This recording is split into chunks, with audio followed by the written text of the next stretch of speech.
اور وہ کف افسوس ملتے ہوئے کہنے لگا کاش میں نے شرک نہ کیا ہوتا، لیکن پھر اس کا کوئی نہ مددگار تھا اور نہ حمایتی۔ آیت نمبر 45 میں اللہ تعالیٰ نے دنیا کی زندگی کی ناپائیداری کو ایک مثال سے بیان فرمایا کہ آسمان سے بارش نازل ہوئی، گھنا سبزہ نکلا، پھر وہ سوکھ کر چورا چورا ہو گیا، جسے ہوا اڑا کے لے گئی۔ مال اور بیٹے تو محض جیتی دنیا کا سنگار ہے، جب تک تم زندہ ہو تب تک مال بھی ہیں اور بیٹے بھی ہیں۔ والباقیات الصالحات، اگر کچھ ہے باقی رہے گی تو تمہارے اچھے اعمال باقی رہیں گے، اور اگر اولاد نیک ہوئی تو وہ بھی باقیات الصالحات میں شامل ہو جائے گی۔ آیت نمبر 47 سے فرمایا کہ قیامت کے دن تمام روئے زمین پر ایک کھلے میدان کی صورت میں ہوگا، سب لوگ صف باندھے رب کے حضور اکیلے حاضر ہوں گے اور اپنے اعمال ناموں کو دیکھ کر خوف زدہ ہوں گے، کہیں گے ہائے افسوس، اس اعمال نامے کو کیا ہوا، اس نے نہ کوئی صغیرہ گناہ چھوڑا نہ کبیرہ، مگر سب کو شمار کیا۔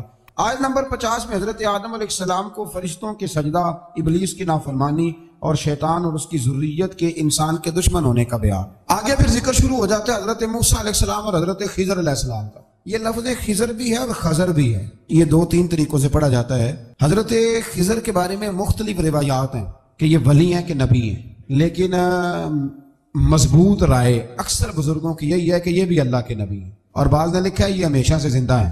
یہ دو اللہ کے نبی حضرت الیاس علیہ السلام اور حضرت خضر علیہ السلام، یہ دونوں ہر سال حج میں بھی جاتے ہیں، کیونکہ ایک روایت ملتی ہے کہ محبوب کریم علیہ السلام حج پہ گئے تو فرمایا میں الیاس اور خضر کو پہاڑوں سے اترتے ہوئے دیکھ رہا ہوں۔ تو جن کو اللہ نے کھلی آنکھیں دی ہوتی ہیں پھر انہیں زیارت بھی ہوتی ہے، انہیں یہ نظر بھی آتے ہیں۔ حضرت خضر علیہ السلام کو اللہ نے علم لدنی عطا فرمایا۔ یہ علم لدنی اللہ جس کو اپنے پاس سے عطا کر دے اس کو علم لدنی کہتے ہیں۔ حضرت موسیٰ علیہ السلام ایک دن تقریر کرتے ہوئے کسی نے پوچھا کہ آپ سب سے بڑے عالم ہیں، فرمایا الحمدللہ۔ تو اللہ کریم نے فرمایا نہیں ہے موسیٰ کلیم، آپ سے بڑے بڑے بھی ہیں، ہمارے یہاں مسئلہ ہے، پا نہ پڑی، اور لوگ مناظرہ کرنے آتے ہیں۔ کئی دفعہ لوگ نا مسئلہ بتاتے ہیں تو میں کہتا ہوں جناب آپ نے بتا دیا کہ اب آپ نے حکم کرنا ہے۔ کبھی کبھی کچھ لوگ ایسی باتیں کرتے ہیں وہ جی آپ ایک بندے کا نام لیتے ہیں ذکر کرتے ہیں، تو میں نے کہا چلو ہم نے بھی کہیں کچھ پڑھا ہی ہوگا نا تبھی تو ذکر کرتے ہیں، لیکن جو آتے ہیں نا لوگ وہ مشورہ تمہارے دور میں ہے ہی نہیں، جس نے جو لائن پڑھ لیا ہے وہ اس میں پکا ہو گیا، سارا نہیں نہ پڑھا، سارا پڑھے پھر بات سمجھ میں آتی ہے۔ حضرت موسیٰ کلیم اللہ کے نبی ہیں اور کیا بات ہے ان کی، اور یہ بھی اللہ کا فضل ہوا حضرت موسیٰ نے یہ بات کی تبھی تو ہمیں اتنی شاندار حکمتوں کے پھول ملے، یہ بھی حضرت موسیٰ کا ہی کمال ہے۔ تو حضرت موسیٰ نے کہا کہ اے اللہ وہ جو مجھ سے بڑا ہے عالم ہے وہ کہاں ملے گا جس سے میں حکمت کی بات سیکھوں؟ تو فرمایا جہاں مجمع البحرین ہے نا، دو دریا ملتے ہیں، وہاں وہ ملے گا۔ حضرت موسیٰ کلیم سے اللہ نے فرمایا کہ جاؤ جہاں دو دریا ملیں گے نا وہاں تمہیں وہ شخص ملے گا۔ تو یا اللہ میں کس طرح؟ فرمایا زادرہ ساتھ لے جاؤ، کھانے پینے کا سامان۔ حضرت موسیٰ کلیم لے گئے، مچھلی بھی لے گئے۔ فرمایا یہ مچھلی جہاں تمہارے برتن سے نکل کے دریا میں داخل ہو وہاں دریا میں شگاف پڑ جائے، وہاں وہ تمہیں شخص ملے گا۔ حضرت موسیٰ نے اپنے خادم حضرت یوشع بن نون علیہ السلام کو بھی ساتھ لیا، یہ بعد میں حضرت موسیٰ علیہ السلام کے جانشین ہوئے۔ یہ دونوں سفر پہ نکل گئے، ایک جگہ پہ پہنچے جہاں پہاڑ تھا، ساتھ دریا بھی تھا، اس کے نیچے آرام کرنے لگے۔ حضرت موسیٰ کلیم سو گئے تو یوشع بن نون علیہ السلام موجود تھے، مچھلی جھٹ سے نکلی، دریا میں داخل ہو گئی، وہاں راستہ بھی بن گیا۔ اب اٹھے حضرت موسیٰ کلیم، جب اٹھے تو فرمایا چلو چلیں، تھوڑا آگے جا کے فرمایا بھوک لگ رہی ہے کھانا تو نکالو۔ انہیں یاد آیا، کہنے لگے حضور مچھلی تو دریا میں چلی گئی تھی۔ فرمایا تو نے بتایا ہی نہیں، وہی تو ہماری منزل تھی جہاں مچھلی دریا میں گئی۔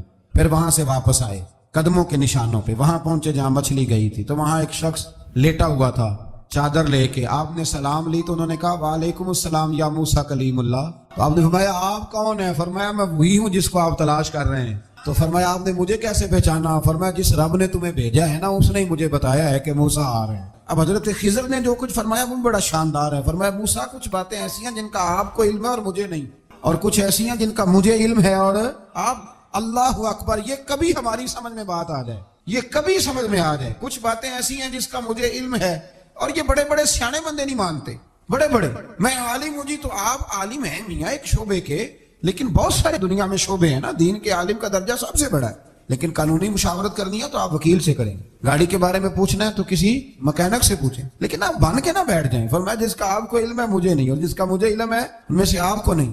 تو کہا میں پھر آپ کے ساتھ رہنا چاہتا ہوں اور میں وہ سیکھنا چاہتا ہوں جو آپ بتا رہے ہیں۔ تو حضرت خضر فرمانے لگے صبر کر لیں گے میرے ساتھ، یہ سب سے مشکل کام ہے، یعنی ہر بات کی تو یہاں لوگوں کو وضاحت چاہیے۔ کھانسے بھی تو آپ کو بتانا پڑے گا کھانسے کیوں، ہنسے بھی تو آپ کو بتانا پڑے گا ہنسے کیوں۔ بھئی بزرگ ہیں، بزرگوں کی باتوں میں حکمتیں ہوتی ہیں، لیکن ہم حکمت کی طرف جانے کو تیار نہیں ہوتے، ہمیں تو فوری طور پہ جواب چاہیے، حل چاہیے۔ حضرت موسیٰ علیہ السلام جناب خضر کے ساتھ چلے، فرمایا صبر کروں گا، میں چلتا ہوں آپ کے ساتھ۔ دریا کے قریب گئے کشتی میں بیٹھنے کے لیے، تو کشتی والوں نے حضرت خضر کو پہچان لیا، بغیر کرائے کے سوار کرایا، اور جب پار اترنے لگے تو حضرت خضر نے کشتی کا ایک تختہ ہی توڑ دیا۔ حضرت موسیٰ کہنے لگے یہ آپ نے کیا کیا؟ انہوں نے نیکی کی، آپ نے تختہ توڑ دیا۔ فرمایا آپ کو کہا تھا نا آپ نے صبر نہیں کرنا۔ فرمایا چلو میں صبر کروں گا۔ تھوڑا آگے گئے تو ایک نوجوان لڑکا، ابھی چھوٹی عمر ہے، وہ ملا۔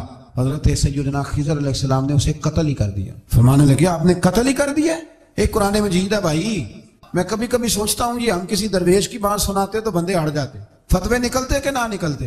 میرا خیال ہے ہر مسجد سے نکلتے، اور فتوے ایک جتنے مسجد میں نمازی ہوتے سب کے ہاتھوں میں فتوے ہوتے۔ قتل کر دیا، قتل ہی ہو گیا بندہ۔ تو حضرت سیدنا موسیٰ علیہ السلام فرمانے لگے آپ نے قتل ہی کر دیا۔ فرمایا میں نے کہا تھا نا آپ نے صبر نہیں کرنا۔ آپ فرمانے لگے چلو اگر اب میں بولا نا تو بے شک آپ مجھے علیحدہ کر دیجیے گا۔ حضرت موسیٰ کلیم اب بولا تو علیحدہ کر دے۔ ایک بستی میں داخل ہوئے، بستی کے لوگوں سے پانی مانگا تو انہوں نے پانی بھی نہ دیا، آرام کرنے کو جگہ بھی نہ دی، پر وہاں ایک دیوار گر رہی تھی، حضرت خضر علیہ السلام نے سیدھی کرنی شروع کر دی، ساری دیوار بنائی۔ تو حضرت موسیٰ کہنے لگے کن لوگوں کی خدمت کر رہے ہو جنہوں نے پانی بھی نہیں دیا، جنہوں نے پانی تک نہیں پوچھا؟ فرمانے لگے بس بھیا آپ نے وعدہ کیا تھا کہ اب بولیں گے تو بے شک علیحدہ کر دینا، آپ بولیں اب آپ کا اور میرا ساتھ زیادہ نہیں چل سکتا، آپ بولیں۔ جو بول پڑے نا غلامی کرے تو رستے لمبے چلتے ہیں، اور جو بولے نا جس کو وضاحتیں چاہیے ہو وہ غلام نہیں ہوتا، اس کے ساتھ پھر باتیں لمبی۔ ہاں تو آنکھ بند کر کے چل، ہاں آزم جاتے لائیے ہی نہ تجھے لائیے تھے، پھر آنکھ بند کر کے پیچھے چل کے بات ختم ہو گئی۔ حضرت خضر علیہ السلام نے جب کہا نا کہ اب آپ کا وعدہ ختم ہو گیا، فرمایا میں آپ کو جانے سے پہلے حکمت بتاتا ہوں، یہ وہ علم ہے جو اللہ نے مجھے اپنے پاس سے عطا فرمایا ہے، یہ وہ ہے جو علم لدنی ہے۔ کہا جناب کیا مطلب؟ فرمایا وہ جو میں نے تختہ توڑا تھا نا، تو یہ مسکین بچے ہیں جن کی کشتی تھی، تو دریا کے اس پار بادشاہ کھڑا تھا، وہ جو صحیح صحیح کشتیاں ہوتی تھی قبضے کر لیتا تھا، اور جو تھوڑی سی ٹوٹی پھوٹی ہوتی تھی نا وہ چھوڑ دیا کرتا تھا، تو میں نے تھوڑی سی کشتی ان کی اس لیے توڑ دی ہے تاکہ دیکھے گا تو چھوڑ دے گا، اس لیے میں نے بھلا کیا ہے۔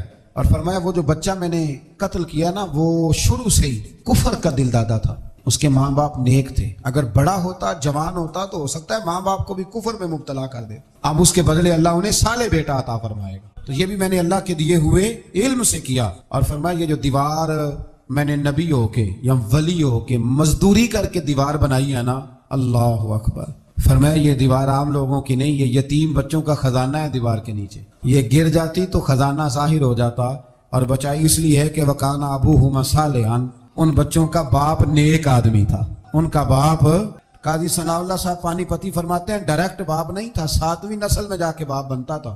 سن لیں یہ بھی بات، ایک بندہ نیک ہو تو اس کی 7 نسلوں تک رب خزانوں کی بھی حفاظت فرماتا ہے۔ اب آپ اندازہ فرمائیں کہ بات کتنی دور تک جاتی ہے۔ بزرگوں کی باتوں میں نا حکمتیں ہوتی ہیں، دانائیاں ہوتی ہیں۔ یہ طریقت کے جو لوگ ہوتے ہیں انہیں سبق یہ دیا جاتا ہے کہ آمنا و صدقنا، ماننا ہے اور تصدیق کرنی۔ ہمارا معاملہ یہ ہے کہ یہاں وضاحت دینی پڑتی، وہ جی وہاں کیا ہوا تھا، وہ جو گاڑی آپ کے پاس ہے تو وہ کہاں سے آئی، تو وہ جو کل آپ نیا جوڑا پہن کے آئے تھے تو وہ کدھر سے آیا۔ تو جو لوگ وضاحتیں مانگتے ہیں وہ اپنے نہیں ہوتے، ان کا غلامی کا رشتہ نہیں ہوتا۔ حبیب اور ہوتا ہے، شریک اور ہوتا ہے۔ شریک وضاحتیں مانگتے ہیں، حبیب محبت کرتے ہیں۔ ہمارا آج سب سے بڑا المیہ یہ ہے، سب سے بڑا، کہ ہم کسی حکمت کے تحت کوئی بندہ اگر کوئی کام کر رہا ہے تو مجبوری ہے کہ ہمیں وہ حکمت بتائی جائے، ایسا نہ کریں۔ یہ طریقہ حضرت غوث اعظم رضی اللہ تعالیٰ عنہ، حضور غوث پاک رضی اللہ تعالیٰ عنہ کو ایک شخص ملنے آ گیا، ملا علی قاری نے لکھا ہے، آپ کے ایک مرید نے کہا چل میرے پیر سے ملنے، کہنے لگا میں نہیں جاتا ملنے کسی پیر شیر سے، کہا نہیں آؤ تو صحیح۔ وہ آیا نا تو اس نے دیکھا کہ 50 گھوڑے عربی نسل کے کھڑے ہیں غوث پاک کے دروازے، موٹے تازے چوڑے عربی نسل کے گھوڑے۔ اس کے ذہن میں خیال آیا، کہنے لگا یار سواری کے لیے اگر رکھے ہیں تو ایک بھی کافی تھا، 50 کی کیا ضرورت تھی؟ اللہ اکبر۔ اب واقعی 50 کھڑے تھے، مرید کے پاس جواب ہی کوئی نہیں تھا، کہنے لگا یار پتہ مجھے بھی کوئی نہیں، لیکن حضرت صاحب نے رکھے ہیں تو حکمت ضرور کوئی ہوگی۔ اللہ اکبر۔ وہ چلے گئے واپس، وہ روز تنقید کرتا، کیسا تیرا پیر ہے 50 گھوڑے رکھے ہوئے، کیسے تیرا پیر ہے 50 گھوڑے رکھے ہوئے۔ کچھ دن گزرے تو ملا علی قاری کہتے ہیں وہ اعتراض کرنے والے کے پیٹ میں کوئی تکلیف ہوئی، بغداد کے سب سے بڑے طبیب کے پاس گیا، اس نے کہا تیرا تو جگر تباہ ہو گیا ہے، عربی نسل کا ایک گھوڑا چاہیے، اس کو ذبح کریں گے، اس کا جگر نکالیں گے، اس کی دوائی بنا کے تجھے کھلائیں گے، اور 50 گھوڑے ہوں گے تو بچے گا۔ اب پریشان ہو گیا، کہنے لگا گھوڑے ہیں تو صحیح، پر جو میں حال کر رہا ہوں گا گھوڑے تو نہیں ملیں گے، میرا تو جوتوں والا کام ہے، وہ شاید مل جائیں۔ لیکن جب انسان مرنے لگتا ہے تو پھر اس کو ڈوبتے کو تنکے کا سہارا۔ اپنے دوست کے پاس گیا، کہنے لگا چل تیرے پیر کے پاس چلیں۔ اس نے کہا تجھے نہیں لے کے جانا، تو تنقید کرتا ہے، کہتا ہے ایک دفعہ چاہیے کیا، کہا گھوڑے، کہنے لگا تیرے لیے رکھے ہیں کوئی، جا دوڑ جا، میرے حضرت صاحب کی ضرورت کیا ہے۔ لیکن جب غوث اعظم کی خانقاہ میں داخل ہوئے نا تو حضور غوث اعظم اٹھ کے ملے، اللہ والے دلوں میں باتیں نہیں رکھتے، ماتھا چوما اور فرمانے لگے میاں تو ایک دن نا میری گلی سے گزر رہا تھا تو میری تیرے اوپر نظر پڑی، تو مجھے نظر آیا تو بیمار ہوگا اور تیرا علاج عربی نسل کے 50 گھوڑوں کی وجہ سے ہوگا، تو میں نے تیرے لیے لا کے کھڑے کیے ہوئے ہیں، تیرے لیے ہی کھڑے کیے ہیں، اب تو نا گھر بھی لے جانے کی ضرورت نہیں، چارہ بھی میرے مرید ہی ڈال دیا کریں گے۔ تو اس طرح کرنا، روز آنا ایک گھوڑا لے جانا، پھر اگلے دن آنا تو دوسرا۔ وہ خدا کے بندے تیرے لیے رکھے تھے تو تنقید کر رہا ہے۔ اللہ کے بندے پردہ پوش ہوتے ہیں، ہاں شرط یہ ہے کہ وہ بندہ صالح ہو، دیندار ہو، وہ والا پیر نہ ہو جو نماز بھی نہ پڑھے اور گھوڑے 15 رکھے ہوئے ہوں اس نے، وہ والا معاملہ نہ ہو۔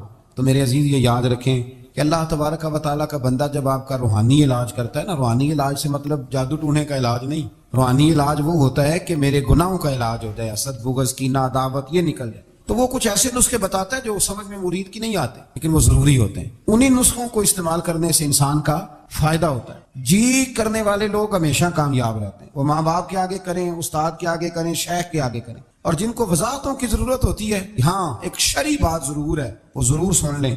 اگر آپ کو کہیں کچھ شرعی قباحت نظر آئے، قرآن و سنت سے ٹکراتی ہو، تو وہ آپ پر فرض ہے آپ اپنے مرشد سے پوچھیں۔ کتنی بڑی بات کر رہا ہوں، یعنی جو چیز قرآن و سنت سے ٹکرا رہی ہو اس کی وضاحت طلب کرنا ضروری ہوتا ہے، اور جو دین سے نہ ٹکرائے اس پر آپ وضاحتیں پوچھتے ہیں تو پھر اس کا مطلب ہے کہ آپ علاج کرانے میں سنجیدہ نہیں ہیں۔ اللہ تعالیٰ قرآن مجید کو سمجھنے کی